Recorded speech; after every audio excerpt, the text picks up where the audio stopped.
wassalatu wassalamu ala nabiyina Muhammad wa ala alihi wa ashabihi wa sallam. Amma ba'd.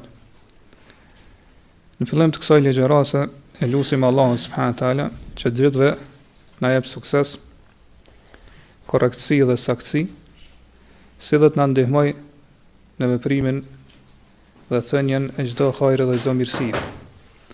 Ashtu lutim Allahun subhanahu wa taala që gjithëve na beqatoj me dije të dobishme, edhe me vepra punë të mira, edhe të na i përmirësoj gjitha çështjet tona. Ashtu lutim Allahun subhanahu wa taala që na udhëzoj dhe na drejtoj drejt sjelljeve dhe moraleve më të mira. Ka se askush nuk ka mundësi të na udhëzoj drejt tyre përveç Allahut subhanahu wa taala.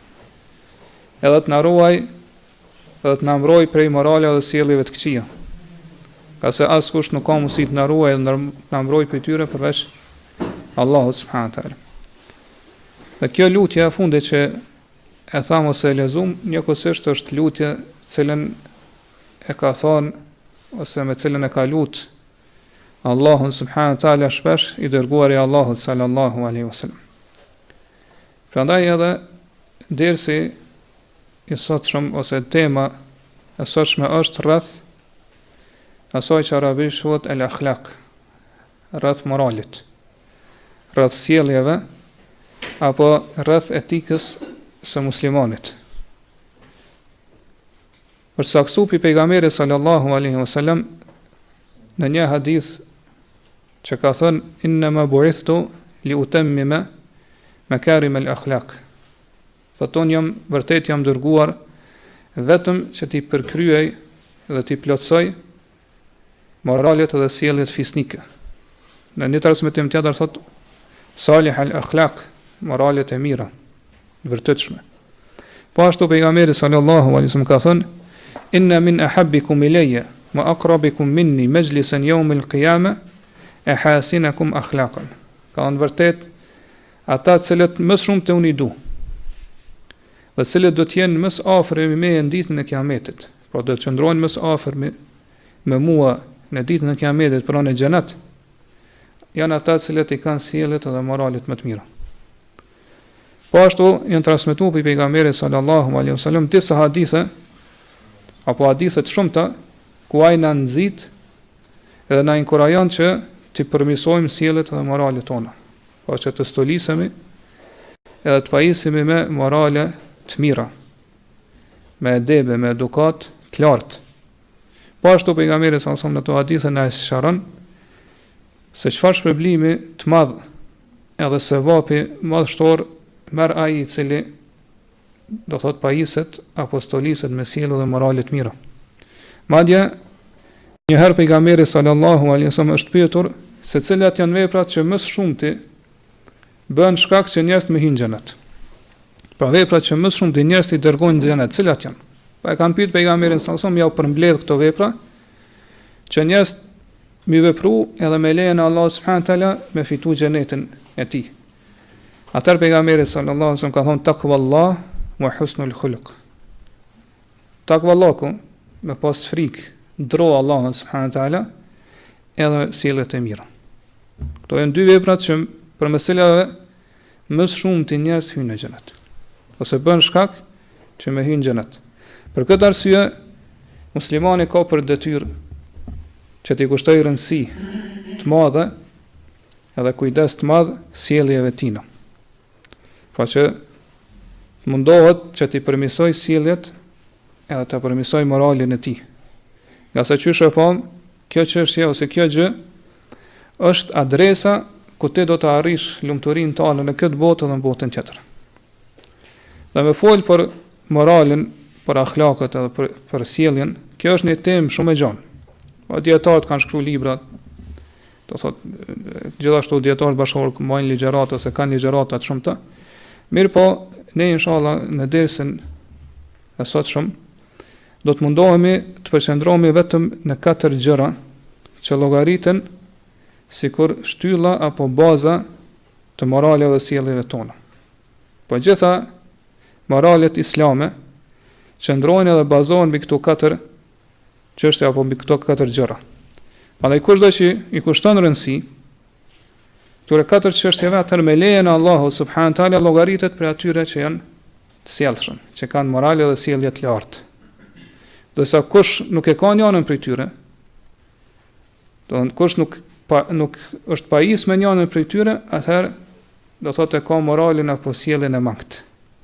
Pavarësisht sa je i pajisur me këto katër gjëra, që thamë janë sikur shtylla apo bazat e moraleve tona, për aq llogaritesh që je i moral shumë apo ke sjellje të mira dhe të larta. Po ki virtyte edhe etik të lartë të muslimanit. Po këto katër shtylla që ndërlidhen me sjelljet dhe moralet tona i hasim në katër hadithe ndara të pejgamberit sallallahu alaihi wasallam. Në secilin hadith përmendet njëra prej tyre. Dietari i njohur Abu Zeid al-Qayrawani, Allahu mëshiroft, i cili njihet edhe si Maliku i vogël. Pra, Imam Maliku është dietari i madh, siç e dim. Ky ka qenë, do thot, pasuesi i Imam Malikut, edhe do thonë aq shumë ka arrit dijes sa që i thonë Maliku i vogël.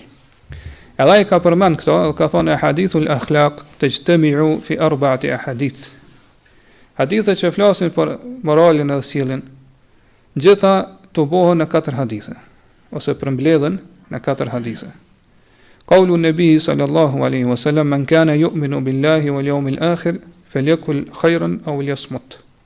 E para thot janë fjalët e pejgamberit sallallahu alaihi wasallam, i cili thot kushdo që beson Allahun dhe ditën e fundit, pra ditën e gjykimit, atëherë le thot fjalë të mira apo le të hesht. Wa qawlu nabi sallallahu alaihi wasallam min husni islamil mar'i tarkuhu ma la ya'ni. E dyta janë fjalët e pejgamberit sallallahu alaihi wasallam, i cili thot për islamit të mirë të njeriu është që mi braktis ose mu largu pi aty në çështjeve që nuk i intereson. Wa qawlu nabi sallallahu alaihi wasallam liman talaba minhu alwasiyata la taghdab. Edhe fjala e pejgamberit sallallahu alaihi wasallam kur ja ka thënë njerëzit për sahabët që kanë kërkuar një porosi për pejgamberin, sa kanë kërkuar një këshill. Pejgamberi sa mi ka thonë mos u zemro. Kjo e treta. Wa qawluhu sallallahu alaihi wasallam la yu'minu ahadukum hatta yuhibba li akhihi ma yuhibbu li nafsihi. Edhe fjalët e pejgamberit sallallahu alaihi wasallam i cili thot askush prej jush nuk ka besuar përderisa nuk e don për vllahun e tij musliman atë që e don për veten e tij. Pra janë këto katër hadithe që janë transmetuar pe pejgamberit sallallahu alaihi wasallam, gjithashtu siç e dim, i hasim ose i gjejmë në librin 40 hadithe të Imam Nawawiut, Allahu mëshiroft. Pra këto katër hadithe i kanë përmbledh gjitha akhlakat, moralet, sjelljet edhe edukatën që do të me pas muslimani. Po gjitha hadithe tjera që transmetohen pe pejgamberit sallallahu alaihi wasallam, që flasin rreth sjellje, rreth morale dhe kështu me radhë, gjitha kthehen ose për bazë kanë këto katër hadithe. Referon edhe për bazë i kanë këto katër hadithe të pejgamberit sallallahu alaihi wasallam.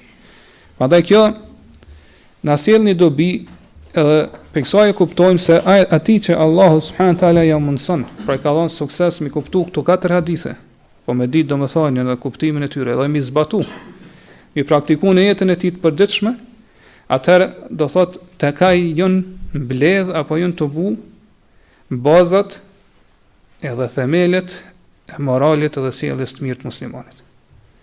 Nëse njëna prej tyre të mungon, atëherë për aq ki mangësinë në sjelljen e moralin tonë. Nëse mungojnë dy më shumë, apo të dikush mungojnë të katërtat, atëherë do thot ai nuk llogaritet që ka sjellje apo moral të mirë të muslimanit. Prandaj mbas asaj që e tham më lart, e sidomos mbas asaj që e ka shpjeguar dhe ka shëruar po ky dietari i njohur Abu Zeid al-Qayrawani, Allahu mëshiroft, ne do t'i shpjegojmë shkurtimisht to katër baza apo katër themele që kanë bënë po me sjelljen tonë apo me moralin tonë, e që janë transmetuar këto hadithe të pejgamberit sallallahu alaihi wasallam. Siç e pam, për hadithe më lart, themeli i parë apo baza e parë, shtylla e parë e moralit tonë, mbi cilën mbështetet morali jonë, është ruajtja e gjuhës. Pra kështu pejgamberi sallallahu alaihi wasallam po na mëson. Men kana yu'minu billahi wal yawmil akhir falyakul khayran aw liyasmut. Ai që e beson Allahun, pra që është besimtar, edhe ditën e fundit, pra ditën e gjykimit, pra qëllimisht pejgamberi sa ka përdorur këtë hadith, edhe në hadithe tjera ai që e beson Allahun edhe ditën e fundit, Nga se ai që e beson ditën e fundit, e din që pra do t'jep llogari para Allahut subhanahu wa taala. Atëherë, po pejgamberi ka sjell këto si në hyrje ose para përgatitje asaj që bëdon me pasu me fjalët e tij. Ai që e beson në Allahun, edhe ditën e fundit le thot fjalë të mira, apo le të hesht. Nga se e din, pra bën shumë që ka me dal para Allahut subhanahu wa taala, Allah ka me marrë në llogari për fjalët e tij. Po kjo është shtylla e parë. Prandaj ai që nuk e ruan gjuhën e tij, do thotë nuk e ruan fjalët e tina, nuk tregohet i kujdesshëm se çfarë po flet. Ata nuk llogaritet që ka moral të mirë ose moral të lartë të muslimanit. Do thonë dikush me neve mundet me mashtru vetëm me thonë unë jam i sjellshëm apo i moralshëm. Mirë po secili prej nesh le ta shikoj se çfarë flet. Gjatë ditës tina, çfarë nxjerr prej gjuhës tina, edhe din se sa është i sjellshëm apo sa është i moralshëm, sa ka ai moral apo sjellje islame. Nga se për shumë që prej bazave madhështore, për shtyllave të forta, mbi cilat ngriten edhe bazohen moralet e larta islame është ruajtja e gjuhës. Çka do thot me ruaj gjuhën? Po që ti me pas në kontroll gjuhën tane, me frenu gjuhën tane, edhe mos me fol veç se fjalë cilat për cilave ka dobi. Prandaj pejgamberi sallallahu alajhi wasallam po thotë kështu: "Felekul khairon aw yasmut", le të flet fjalë të mira apo le të hesht. Ktu pejgamberi sallallahu alajhi wasallam po të fton ty, po të thret që ti mund dalë edhe me mendu mirë, para se me nxjerr një fjalë pi gjuhës tonë. Para se me fol diçka edhe me nxjerr do thotë ndonjë fjalë apo fjali prej gojës tonë. Pra mund dalë edhe me mendu se çka je duke fol. Nga se fjala, nëse ti mendon rreth saj, para se me fol, atëra arrin me kontrollu ato, arrin me zotru edhe me sundu atë fjalë. Mirë po nëse ti e fol ato, atër dije që aja ka me zotru ty. Po fjala pastaj të sundon ty, nga se basa saj fjale ti ose do shpërblesh ose do të dënohesh te Allah subhanahu. Prandaj është sjellje e mirë, sjellje e bukur e besimtarit kur ai mendon mirë para se me fol. Çfarë po dëshiron me fol, pastaj flet. Kështu që ai i cili mendon para se me fol, edhe pastaj nxjerr fjalët e tina, pra gjendja e tij ose gjendja në për cilat kalojnë fjalët e tij janë tri. E para, që kur mendon, të bëhet të qartë se këto fjalë janë fjalë të hajrit, janë fjalë të mira. Çush po na mëson pejgamberi thotë. Po nëse ti i bindun plotësisht që ajo që po e flet është e mirë, po do t'ja shosh hajrin në këtë botë edhe në botën tjetër. Pra në mënyrë të qartë, nuk ka kurfar paqartësie. Është e qartë për ty që për atë fjalë do të shpërblehesh te Allahu subhanahu taala. Atëherë falesh lirisht edhe do thotë mos e ndalo veten. Nuk i kurfar pasaj përgjegjësia pa pasaj fjalën, mirë po e kundërta ti do të shpërblehesh për atë fjalë. E dyta është, do thotë kur ty të bëhet e qartë që ajo fjalë që po don me nxjerr për gjuhës tonë është fjalë e keqe. Është fjalë e cila përmban sherr. Do të thonë cila do të dëmtoj ty ose në këtë botë ose në botën tjetër. Për shembull është gibet. Përgojim për ndonjë prej muslimanëve. Apo do thotë rran, gënjeshtër, apo do thotë është në çmim edhe ofendim për dikon për vëllezërit tu musliman, apo batje fjalë në mime. E kështu me radhë, do thotë pitkëqijave apo tmetave që ne i flasim me gjuhët e tona ose i nxjerrim me gjuhët e tona. Pra është e qartë që kjo është një e keqe, atëherë ti e ke për obligim mundal me frenu gjuhën tënde edhe mos me nxjerr atë fjalë për gjuhës tonë. Qoftë edhe një fjalë vetëm mos e thuj. Nga se do thotë do të jepësh llogari, do të ndëshkohesh për atë fjalë ditën e Kiametit nëse Allah nuk të fal. Edhe e treta është kur për ty është e paqartë. Nuk e din këtë fjalë që bëndon me thonë është hajra apo është sherr. Je konfuz rreth saj. Do thonë është e paqartë për ty, s'u ka sqaruar ende, jeni me dyshje. Atëherë kjo është një gjendje kur për ty është më mirë që më ndalu edhe mos më fol.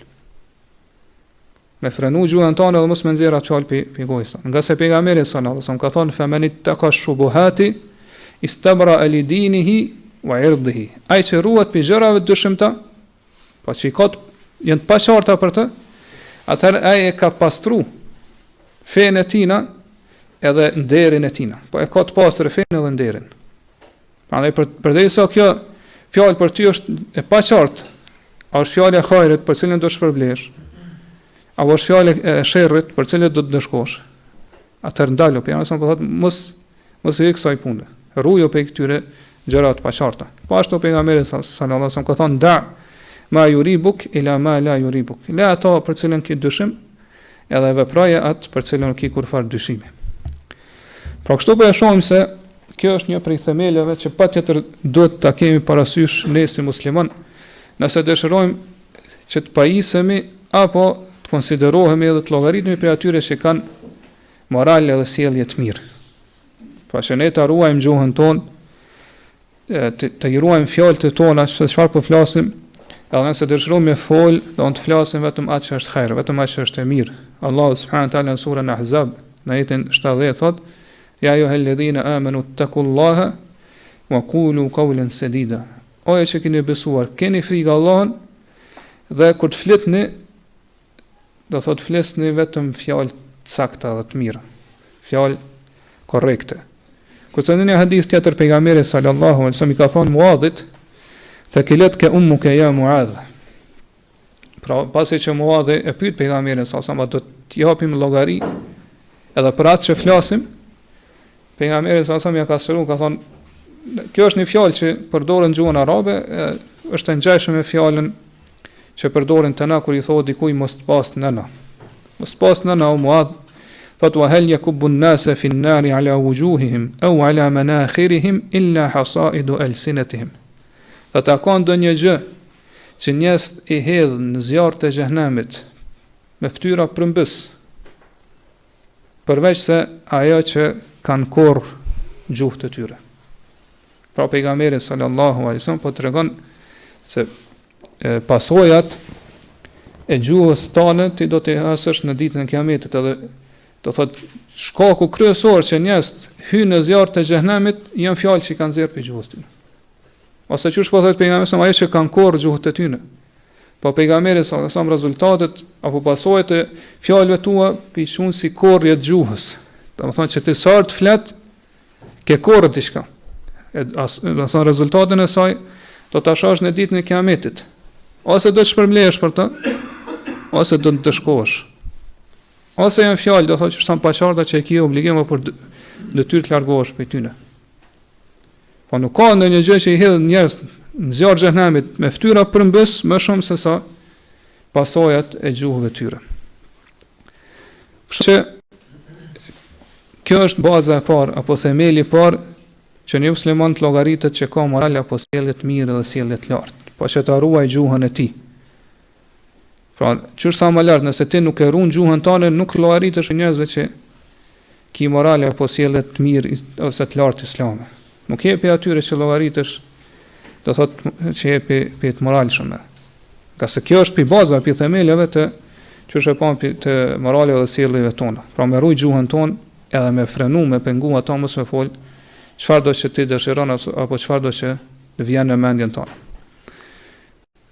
Shtylla e dytë apo themeli i dytë pe themeleve të moraleve dhe sjelljeve është që muslimani të largohet prej gjërave që nuk i interesojnë. Pra që muslimani mos jetë kurrështar. Ja mos ta fuz veten e tij në ato gjëra që nuk i hyn punë, nuk i interesojnë. Pra njeriu i cili është kurrështar nuk llogaritet në islam, po që është kurrështar dhe pyet për çdo gjë.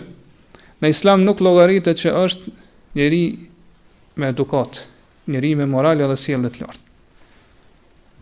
Nga se kurrështja e tij dhe fakti që ai e ka shti dhe ka fut veten e tij në gjëra që nuk e interesojnë, pra nxjerrin këtë person prej sferës apo prej fushës dhe hapësirës të moralit.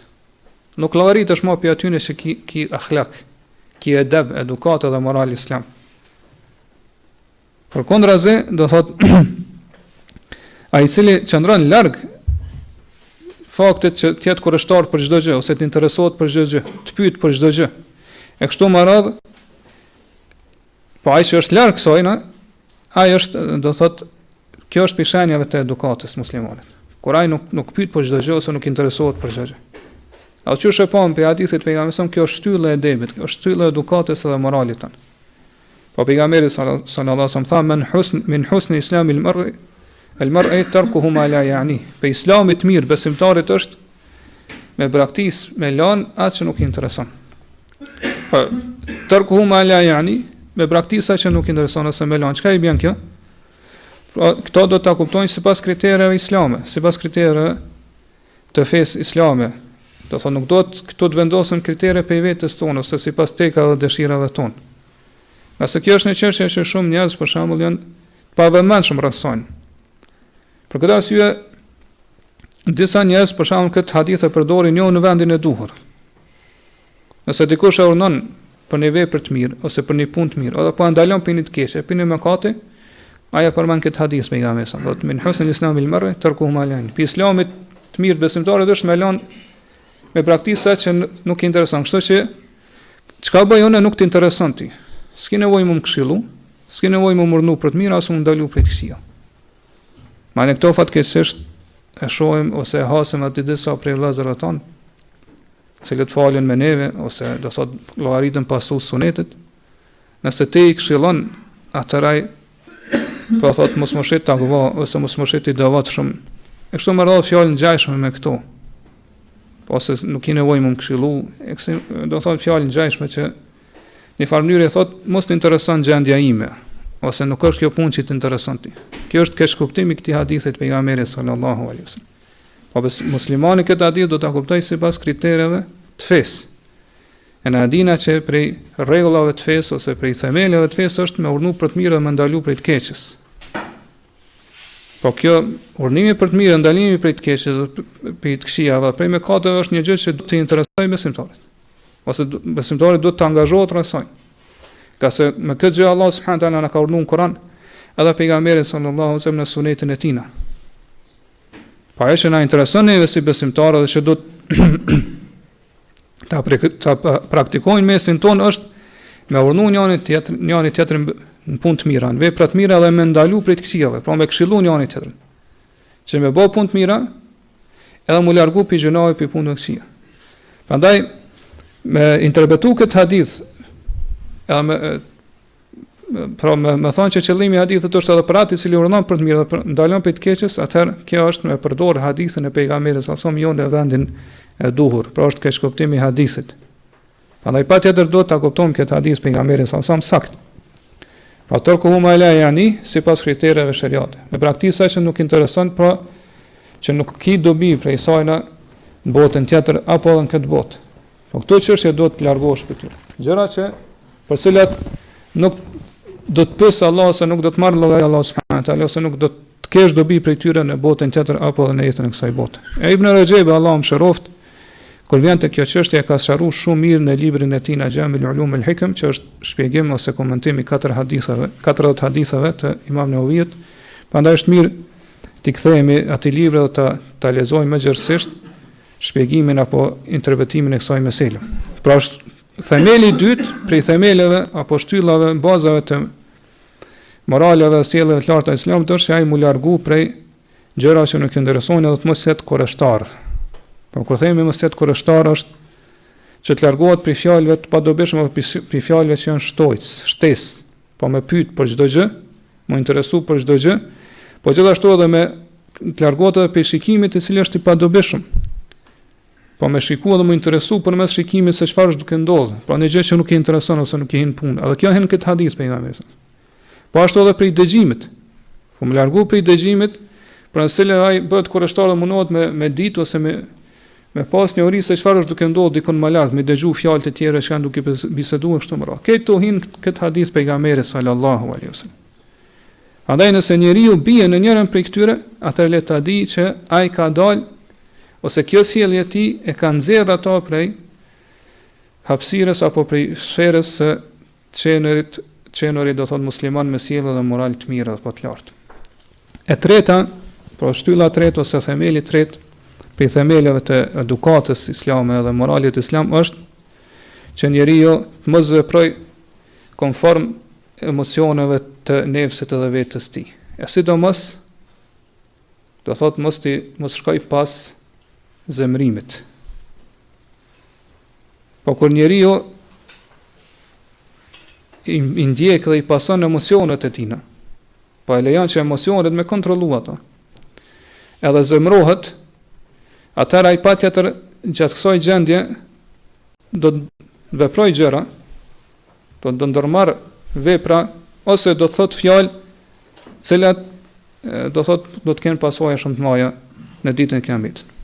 Nga se çdo vepër që njeriu e ndërmarr ose e vepron gjatë gjendjes kur është i zemruar, kur është hidhur, apo çdo fjalë që e vepron, do thot personin ose muslimanin e këtill, kjo sjellje nxjerr qysh sa më lart, zakonisht do thot personin ose muslimanin e nxjerr prej sjelljes ose moralit të mirë. Kur njeriu gjatë zemrimit fol apo vepron, do thot më nuk llogaritesh që je, do thot i sjellshëm i moralshëm, pa që ki moral të lartë ose sjellje të mirë islame. Nga se njeriu kur flet gjatë zemrimit, patjetër ka më fol fjalë, do thot me cilat ose për cilat do t'i bie pishman më një herë, do thot mos i t'i kalon gjendja zemrimit. Për këtë arsye, kur dietar folin për zemrimin edhe tregojnë se sa i nënçmuar është zemrimi, kur dojnë me tregu shëmtinë e tina, thon el ghadabu awwaluhu junun wa akhiruhu nadam. Fillimi i zemrimit është çmenduri, kurse fundi i tij është pendim. Pra njeriu i bën peshman për atë që ka folë ose ka vepruar gjatë zemrimit. Po çështë ama i cili vepron gjatë zemrimit, do thon më një herë fillimet e zemrimit ose kur e ka plan edhe bizotron, do thot zemrimi i tij shkon pas zemrimit, e lën me kontrollu zemrimi ato, po që nuk e kontrollon zemrimin. Pa thot ndonjë fjalë ose bën ndonjë vepër, atëherë patjetër do thot ka me bë vepra ose ka me thon fjalë të pa kontrolluara. Po muslimanit nuk e lejohet kurse si me leju që emocionet e tij me kontrollu ose me udhëheq ato. Ai duhet të jetë, do thot ai i cili kontrollon ose i mban nën kontroll e i zotron emocionet e tina. A nëse ndodh, do thot që ti me ra në këtë gjendje, po me vepru sipas emocioneve, atëherë pejgamberi sallallahu alajhi wasallam ka thonë, na ka mësuar që më ul.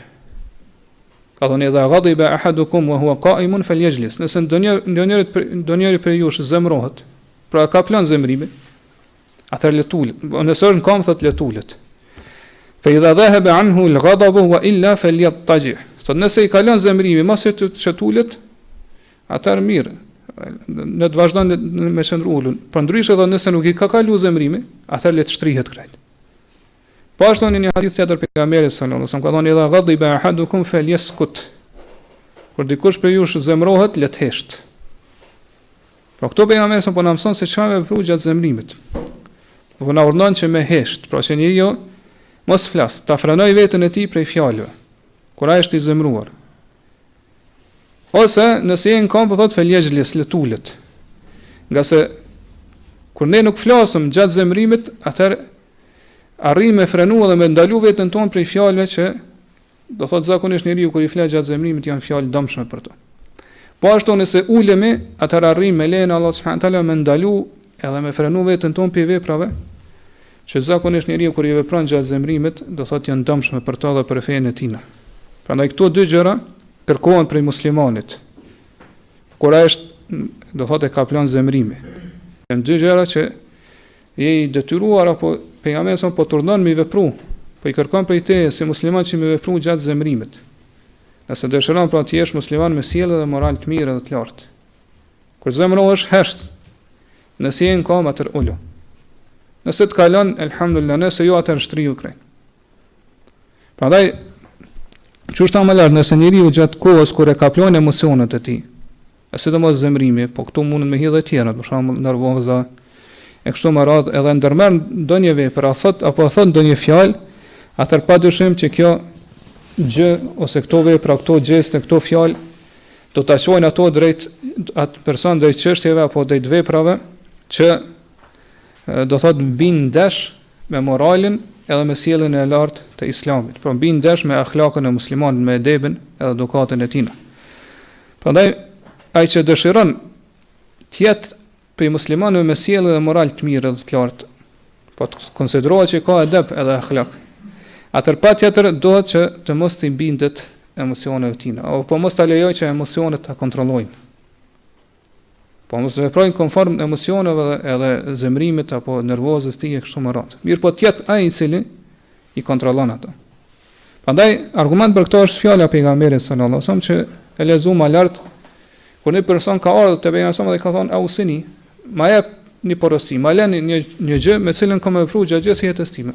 Po si porosi, si amanat pe pejgamberin sallallahu alajhi wasallam. Pejgamberi sallallahu e ka thonë shkurt la taghdab, mos e zemro. Kja ka përsërit prap kërkesën në pyetjen, pejgamberi sallallahu prap i ka thonë la taghdab. Prap e ka përsërit 3 herë. Në 3 rastet ose 3 herave pejgamberi sallallahu ka thonë la taghdab, mos u zemro.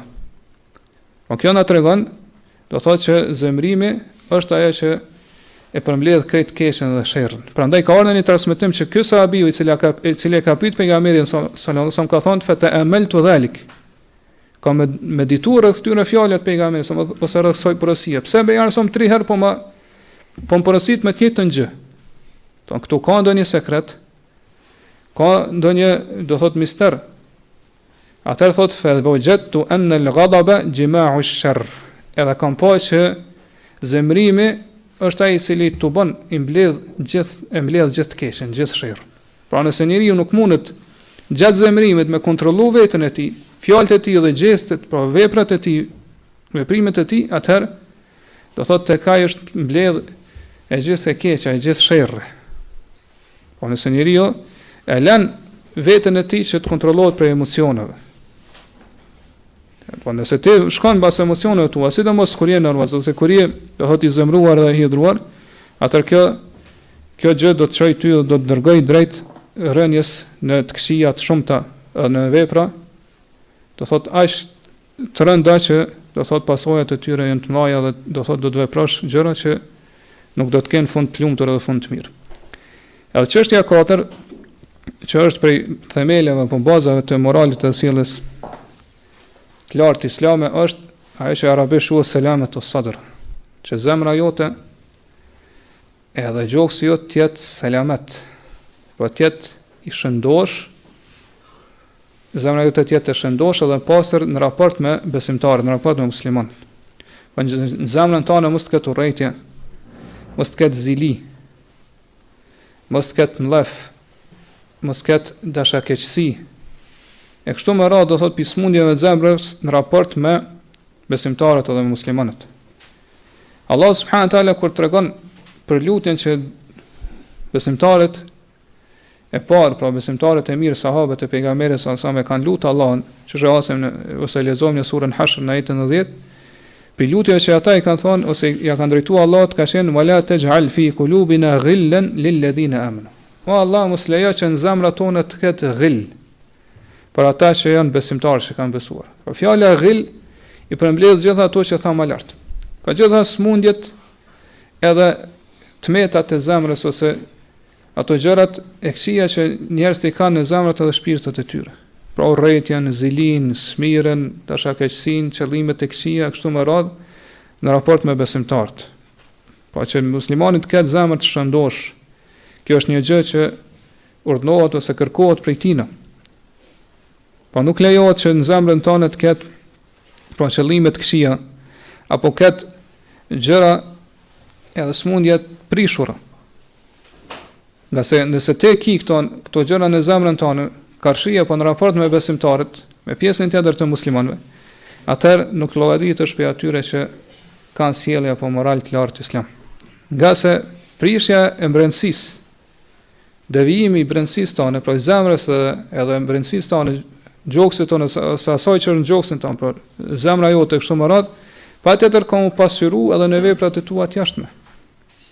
Po pejgamberi sallallahu alajhi wasallam ka thonë ela wa inna fil jasadi mudgha. Thot vere në trupin e njerit është një organ, idha salahat salaha al jasadu kullu. Nëse ai organ përmirësohet, e gjithë trupi i njerit përmirësohet, po veprat e tij të jashtme do të përmirësohen. Wa idha fasadat fasada al jasadu kulluhu. Nëse ai prishet, atëherë gjithë trupi do të prishet, po veprat e tua të jashtme. Zemra është ajo që komandon.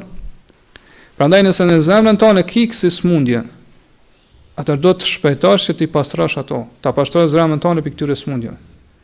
Ose lejo që në zemrën tonë të ketë hasad, zili, xhelozi, urrëtie, mllef, dashakeqësi, qëllime jo të mira për besimtarët ose për muslimanët. Ka se kjo patjetër ka më reflektuar dhe ka më pasuru në veprat e tua të jashtme. Prandaj, ajo që në tregon për pozitën e lartë të kësaj çështje në temën e moraleve dhe sjelljes të muslimanit është fjala e pejgamberit sa që lezu më lart.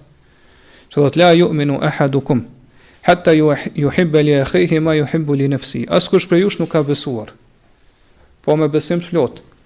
Secili prej nesh kërkon që të jetë besimtar i mirë, besimtar i plot dhe që të arrish përblimin e plotë e Allahut subhanahu wa taala për xhenetin.